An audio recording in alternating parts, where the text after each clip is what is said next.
as an exercise professional, as a coach, as a parent, a teacher, somebody who shares with people that exercise is an awesome thing, I'm sure you have seen lots of fascinating, interesting, perhaps even dangerous exercises. I'm sure that you've heard people talk about exercise and thought to yourself, that's not going to be good for somebody. But then what do we say? If you are an exercise professional and you really want to help people to be healthy, fit and strong, if you're a coach and you really want your athletes to get the best performance out of their sport, if you are a person who's sharing information about how to be healthy, fit and strong, we're going to see a lot of stuff, we're going to hear a lot of stuff, but what do we say and how do we say it? And is it possible that if we preach at people, if we tell people what to do, if we scream at people, don't do that, it's bad for you, that might not work. So if you really want to make a difference, if you really want your information to go into somebody's life and help them literally to be healthier, fitter, stronger, to be a better sports person, to have better quality of life, to live longer, stronger, I love that expression, live longer, stronger, what do you need to say? And is it possible that we shouldn't say anything until we find out what the person thinks? So for example, if somebody says to you, could you please help me lose weight? Or do you know the best ways to lose weight? If you are an exercise professional, you may want to say straight away, of course I can help you with that. And bang, we start talking. The challenge with start talking with information is we don't know enough about that person. We actually don't even know yet why they asked us the question. So could that be a great place to start? If somebody says to you, how do I lose weight? How do I get fitter? How do I get stronger? What should I eat? How should I exercise? All questions. Could it be a great question to ask? Why did you ask me that question? And just because I've been on the planet for a very long time and I've been an exercise professional for a very long time and lived in many countries as an exercise professional and always asked the question, why did you ask me that question? It was originally surprising to me, but now not surprising at all, that most people are not asking a question. Is that possible? Is it possible that people asked a question because they just wanted permission to speak? They wanted to talk to you about how you should exercise or how you should eat or what they're doing, and they want to talk to you. But they don't just come up to you and say, hey, Rowie, I want to tell you about my eating plan, or hey, Rowie, I want to tell you about how I exercise. They ask a question, Rowie, what do you think about this diet? What do you think about this exercise program? What do you think about the way I'm exercising or the way I'm eating? And just because I've made so many mistakes and made a fool of myself so many times and just thought, why did I do that? Perhaps learn from my mistakes. And the biggest mistake I've ever made is to not ask that question. When somebody asks a question, could it be a really good idea to reverse it and say, great question, why did you ask me that question? And then you might find out what the person, first of all, whether or not it's even a question, and usually it isn't, it's just permission to speak, which is great, because then you learn more about the person. And isn't that important? If you actually want to help somebody to be healthy, fit, strong, be a high-performing human being with great quality of life, don't we need to find out more about the person so we know exactly what they want? So if they're talking, we can find out more. If it is actually a question, is it possible that by asking, why did you ask me that question, that you will find out more about why that particular thing is important to them? So you might have thought, they're asking me how to lose weight, so off you go and you start talking, but you don't know enough about that person to be able to deliver information. So the first part of being an exercise professional, a coach, a professional person for that matter, who can communicate superbly. I love that. How do I become a superb communicator? And I'll just share, this is a really personal thing. I used to think I was pretty bloody good at it, just ask me. And I had a owner of a health club where I was the manager, and he had been living on the planet for many more years than I had. I think I was about 20 at the time. And he might have been 60, maybe even 70. And he said to me, Rowie, I'm going to send you to a listening workshop, a listening seminar. I'm going to send you to learn how to listen. And I thought that was just ridiculous. Of course I know how to listen.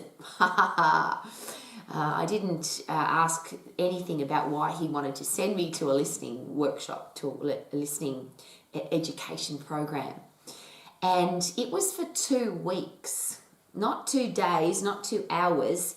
It was for 2 weeks. And if I had to wrap up that entire 2 weeks, which of course changed my life, because I went into that program, I didn't care what I saw, I didn't care what I heard, and I didn't care what came out of my mouth. I was just oblivious. I was a passionate young woman who just wanted to tell the world about my passion. And because of that, I was offending people, I was hurting people's feelings, I was upsetting people who had convictions and beliefs of their own. And he, of course, being an older person, could see that I had the passion and I had the drive and the enthusiasm, but I didn't have the education and training.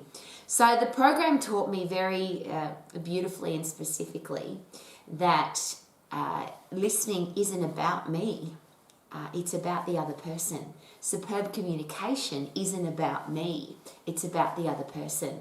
So first of all, who do I have to become to be the person who's a living, breathing example of whatever it is that I want the world to know about me? Which, as an exercise professional, could that be pretty important? Is it possible that what we say is not that important? If people are watching what we do and they're listening to what we say, should we be living all of that? So I can scream at somebody that's really important to eat this way and exercise this way, but what if I'm not living that way? And I always ask, this is a little bit cheeky on my part, and I wouldn't recommend that you ask these questions of another person, but I always ask these questions of myself because I have a lot of people who, to this day, even though I've been an exercise professional for 40 years, I still have people who come to me and very aggressively preach at me about what I should be doing. They tell me what to do without knowing anything about me. So it's about, Rowie, you should eat this way, and Rowie, you should exercise this way, and you shouldn't be eating that, and you must eat this, and you must exercise this way. And when people do that to me, I always ask myself this question. I don't ask them anymore because it would be rude and disrespectful, but I ask myself, I wonder if they're doing what they're preaching. I wonder if they have a stack of energy. I wonder if they're performing at their best. I wonder if they love what they see in the mirror. And I'm wondering if they're getting the results that they want from their eating and exercise plan long term. Not, I lost 30 kilos and put 30 kilos back on again. Not, I got fit and then 6 months later I was unfit. Not, I got really strong and did a powerlifting competition and then 6 months later I'm weak and unfit and put on weight again. I'm not talking about that. I'm talking about, I wonder if this person that's preaching at me actually lives and breathes what they're preaching. So do they have a stack of energy? I think we deserve that from our eating and exercise plan. Do they perform at their best at everything they do? I think we deserve that from our eating and exercise plan. Do they love what they see in the mirror? Now, I might not like the way they look and they might not like the way I look. What I would love for everybody is that when you stand naked in front of your mirror, what you see, you don't have to close your eyes. You really love every part of your body stark naked with the lights on. And then whatever eating and exercise plan you're on, that you're getting those results long term. And I always repeat this over and over. It's like a broken record. Don't we all want great quality of life, to be strong for long? Fabulous at 40, fantastic at 50, sexy at 60, sensational at 70, awesome at 80, never give up at 90, and happy and healthy at 100 plus. Isn't that what we deserve from our life, from our eating and exercise plan, so that we can have a life quality that gives us everything we need to do all the things that we want to do? So there's my really important observation. If I'm going to be preaching at people about something, which I hope it's something I've learnt not to do, what I believe and what my convictions and beliefs are actually irrelevant. As long as they're working for me and as long as I can say I have a stack of energy, I'm performing at my best, I love what I see in my mirror, and I'm getting the results that I want from my eating and exercise plan, that's the only important part. The next part is, what does the other person want? What do they believe? If they've come to me for advice, can they look at my life and say, well, she's not just talking rubbish, she actually lives I'm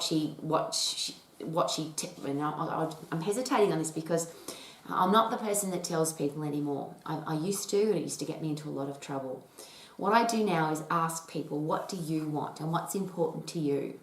What are the goals that you want to achieve from your eating and exercise plan? So when it comes to speaking, could it be more important to speak about the other person? And that was the big learning curve from my listening course. Isn't that interesting? That it's about listening to what other people have got to say. And most of the time, having lived now on the planet for a very long time, and I'm at the other end, I'm the old lady that's 60, and there's people now who are going, well, I know everything, and I don't even want to give them advice. All I want to ask is this.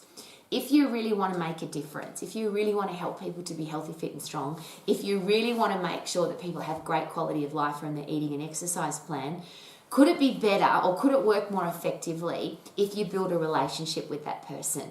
If you find out all about them, what they like, what they don't like, what they believe in, what's important to them, what do they want to achieve, why do they want to achieve it, where exactly on their body or in their life do they want to achieve it, what's the exact day, date and time they want to achieve it, are they on track or off track, do they need a little bit of help or do they need a lot of help? What do they actually want? And there's that beautiful question that I always ask now. If you are your own eating and exercise coach, if you were your own high performance eating and exercise coach, what advice would you give yourself? Rather than telling somebody what they're doing is wrong, rather than telling somebody what I'm going to tell them to do is right, let's find out about them. What do you think you should do? And even if you totally disagree with what they say, if I tell them that, so I go, well, I think I've just seen what they're doing is stupid, or they've just told me what they're doing, I think that's stupid, so I'm going to start preaching at them about what they should do. How on earth would that build a beautiful relationship with somebody where they would actually trust me and want to listen to what I've got to say? So that question, if you were your own high performance eating and exercise coach, what advice would you give yourself? Usually the advice is absolutely spot on. I've never asked somebody that question and they've said to me, I think that I should eat lollies and chocolates and take away food and drink large amounts of alcohol and take drugs and don't do any exercise and have a really negative attitude and be dehydrated. Nobody has ever shared that with me. Most people are pretty spot on when it comes to being their own high performance eating and exercise coach. But let's say they're not. Let's say they're talking about stuff that you disagree with. What about instead of telling them what they're doing is wrong or they shouldn't do that or it's bad for them? And I always use this example. If somebody is a smoker, and there's pretty much now no argument that smoking is not good for you. But if I go up to somebody and I say, don't smoke, it's bad for you, what if they're enjoying that cigarette right now? What if it's taking stress out of their life? What if it's the one part of their day that they really enjoy? And some smarty pants, blonde-haired person comes along and says, don't smoke, it's bad for you. Well, I don't want to be that person. I don't want to I don't want to tell anybody what to do. I remember being told what to do when I was a kid and I hated it. It made me want to do it even more. Have you noticed that? Particularly with kids. When I was told, don't do that, don't touch that, don't go there, don't look in there, that's made me even more curious and more interested to do it. So if you tell somebody don't do it, is it likely that they could either disagree with you, could have an argument? But the other interesting thing is about your own brain. We don't understand the word don't. The human brain, it doesn't compute. All it hears is, if you say don't eat that, all your brain hears is eat that, and then you focus on that. So one of the words perhaps as a superb communicator to remove out of your vocabulary is don't do that. Maybe it's more about what do you think you should do? What do you think would be good for you? What do you believe? What do you have convictions about? What's important to you? Rather than, don't do that, it's bad for you. Is it possible that we could break relationships down pretty quickly if we tell people what not to do? If somebody says something that you don't agree with and you really want to help them, so you really think that what you've got to say is better than what they're telling you, instead of telling them what to do and preaching at them, what about this beautiful question? And notice what happens to my voice, intonation, to the speed of my conversation, and the voice level, which it goes a little bit like this. If there was a better, safer, quicker way to get the results that you want from your eating and exercise plan, is that something that you'd like to chat about? I'll share that again. Somebody tells you something you totally disagree with, you think it's going to hurt them or be bad for them or they're going to put on weight or whatever it is, and you think it's totally wrong. And you really want to help them get it totally right. If there was a safer, quicker, better way to get the results that you want, is that something you'd like to chat about? Now, there's two parts to that. The first part is you have to know what they want first. And just knowing that somebody wants to lose weight is not enough. The second part of that is they might not want to know what you've got to say. And wouldn't it be good to find out? Have you ever wasted a lot of time preaching, teaching, and telling somebody what to do, only to realise that they're never going to change their mind? There's that great quote, a person convinced against their will is of the same opinion still. There are just some people who are always going to smoke, or they're always going to take drugs, or they're always going to eat the food that you think is bad because they like it. So why would you waste your time? Literally, there's only 24 hours in a day. You're a personal exercise coach. You're a professional person giving advice. Why would you give advice to people that don't want your advice? So why not ask? If there was a quicker, safer, better way to get the results that you want, is that something you'd like to chat about? And if the answer is no, which it may well be, and I've asked that question so many times where people have said to me, no, I don't want your advice. I've got a naturopath, I've got a doctor that I talk to, I've got a nutritionist, my netball coach has given us, everyone on the team, a great diet. I don't need you to talk to me about my food. I love the way I'm eating and it's working for me. And of course, I would then at some stage, depending on the relationship, because I can't ask even great questions if I don't have a relationship with somebody. If I've annoyed somebody or frustrated them or made them angry, it doesn't matter even what questions I ask, they're just going to get more annoyed with me.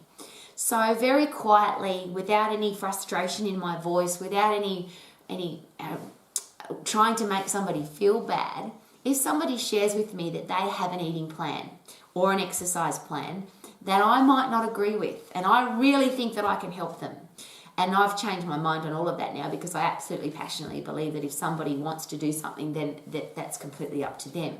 But if you really think that you can change somebody's mind, then how about ask the question, if there was a better, safer, quicker way to get the results that you want, is that something that you'd like to chat about? And if they say no, then leave it alone. But next week when you see them for exercise, or next week when they come to your boot camp, or next week when they walk into your health club or your gym or your personal training studio, it might be a beautiful conversation that goes like, you share with me that your footy coach has given you a great eating plan. How's it working for you? Do you have a stack of energy? Are you performing at your best? Do you love what you see in the mirror? And are you getting the results that you want? 4 beautiful questions which cover everything. Because I'll ask again, should we be able to demand from our eating and exercise plan that we have a stack of energy to do all the things that we want to do? We can perform at our best, we love what we see in the mirror, and we're getting the results that we want from our eating and exercise plan. And if I've got a relationship with somebody, and if I keep building a stronger relationship because I'm genuinely interested, I ask about them, I know about their family, I know about their kids, I know what their pets' names are, I know what excites them, I know what their short-term, medium-term and long-term goals are, and I keep building on that relationship, is it possible that even if I think their eating plan is wrong, if I tell them it's wrong, it's going to break the relationship down. If I keep being genuinely interested in their eating, and I'm now talking as an exercise professional, because if somebody's coming to me as an exercise professional, I'm going to focus on their exercise. Often now as in this late part of my career, I don't talk about food at all because I want people to enjoy their food. I don't want to take away pleasure from food. I want people to eat the way they want to eat. And as I often share, if I've built a relationship with somebody, if they're exercising effectively, if they're getting really fit and if they're getting really strong, and they're seeing changes on their body, it's really interesting to watch them change their eating patterns all by themselves. And because there's so much argument about food, carnivore, vegan, vegetarian, eat once a day, eat 5 times a day. It doesn't matter what you eat as long as you're eating at a certain time of the day versus you've got to count calories. There's so much argument about food. I don't want to get into the argument. I just want to build great relationships with people. So they want to keep coming back to me, keep chatting to me, keep sharing with me so that we can build a healthy, fit, strong lifestyle together for that person. And I always use these 3 words, that is personalized and customized and tailored to suit their lifestyle. So instead of telling people what to do, instead of screaming at people, don't do that, it's bad for you. And I'm sharing that again a little bit sarcastically because I've seen people do that. I've seen personal trainers yell at people about not to eat that, it's bad for you. I've heard nutritionists talk to my clients because I've been in the office with them and the nutritionist or the dietitian has said, can't have, mustn't have, don't have, shouldn't have. And I know because I've got a relationship with that person that nutritionist has just told them that they can't have all of their favourite foods. And I don't know what you're like, but if somebody tells me that I can't eat any of my favourite foods and ever again, it doesn't put me in the happiest headspace. And I'll use this as a really important thing to consider. If I'm not in a happy headspace, if I'm stressed, if I feel guilty, if I feel frustrated or annoyed, what happens to the chemical response in my body? And that's the understanding of the endocrine system that I think as exercise professionals we really need to study more about what happens to hormones, the endocrine system.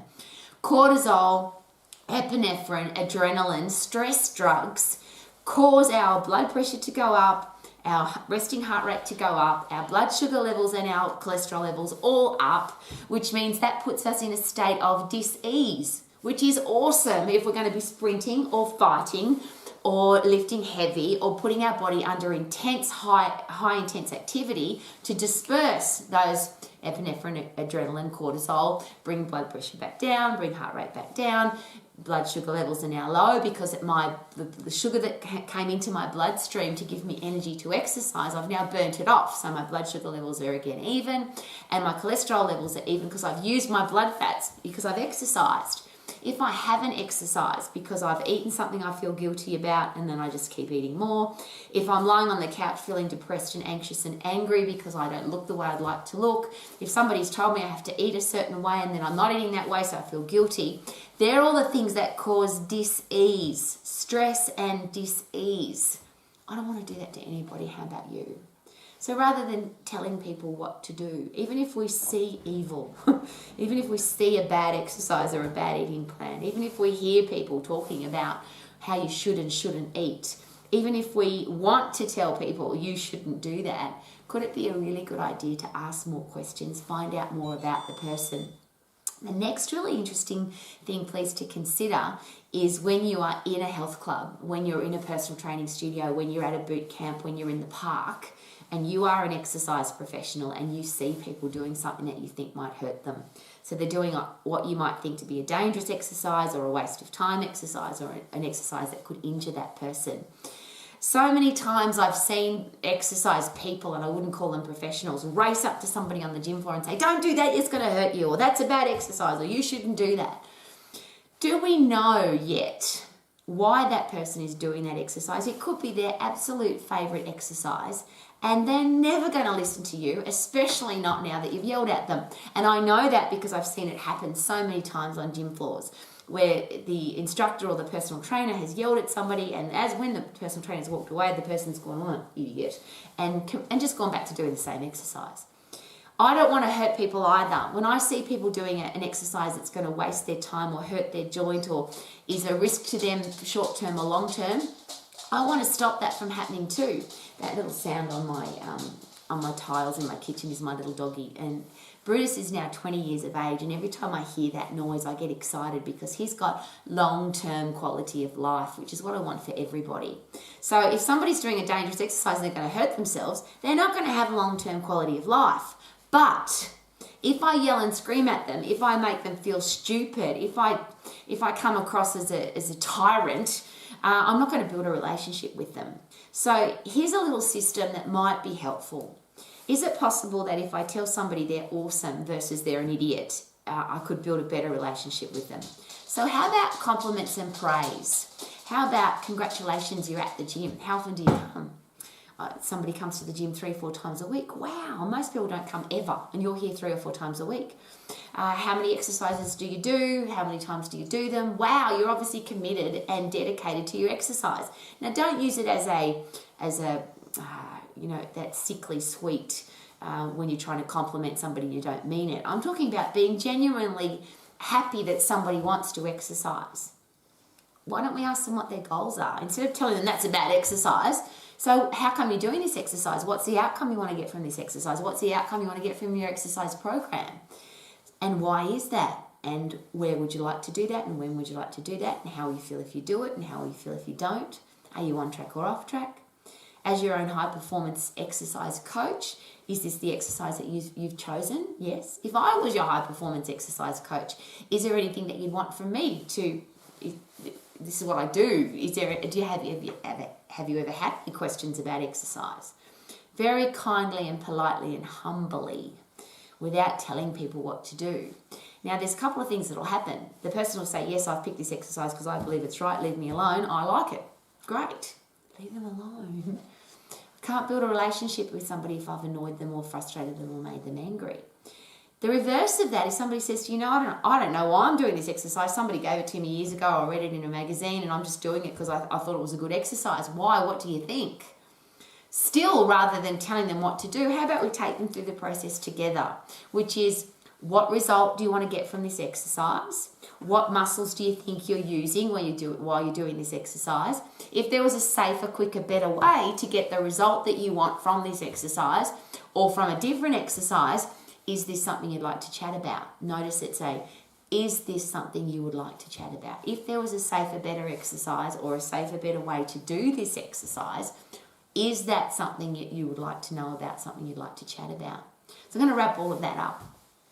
2 weeks at a education program on how to listen, which is lean forward, maintain eye contact, open body language, and actively listen. You've got to ask the question first. So if somebody asks you a question, please use that beautiful response, which is great question. Why did you ask me the question? Then lean forward, maintain eye contact, open body language, and actively listen. When somebody says something to you, think about, how can I reverse this so I'm not telling people what to do? How can I turn my statement into a question? And the beautiful thing about that particular brain function is, since we were children, we've been taught that if somebody asks us a question, we should answer the question. Which is why when somebody says to you, can you please help me lose weight? How do I lose weight? Or can you please help me get fit? How do I do that? We want to answer the question. But as a professional, as somebody who's been trained as a professional, not just in exercise and food, but in communication of that information, would it be a really good idea to ask, why did you ask me that question? And lean forward, maintain eye contact, open body language, and actively listen. Find out about the person. And even if you think what they're doing is wrong, and I think you'll be really surprised that most people know that they probably need to move a little bit more and eat a little bit less and eat a little bit more food that's got high nutrition in it and eat a little bit less food that doesn't have any nutrition in it. And that's usually the advice that people give themselves. But even if you disagree with what they say, could it be a really nice way to build a relationship? If there was a safer, quicker, more effective way to get the same result that you want, is that something you'd like to chat about? But you can't even ask that question unless you've found out specifically what the person wants and why they want it and where they want it and when they want it. And then the emotions of how will you feel if you get it and how will you feel if you don't get it. So I'm asking those beautiful questions because I've made so many stupid mistakes and annoyed so many people, and I don't ever want to do that again. I see a lot of silly stuff and I hear a lot of silly stuff, but I don't want to be the person that says a lot of silly stuff. How about you?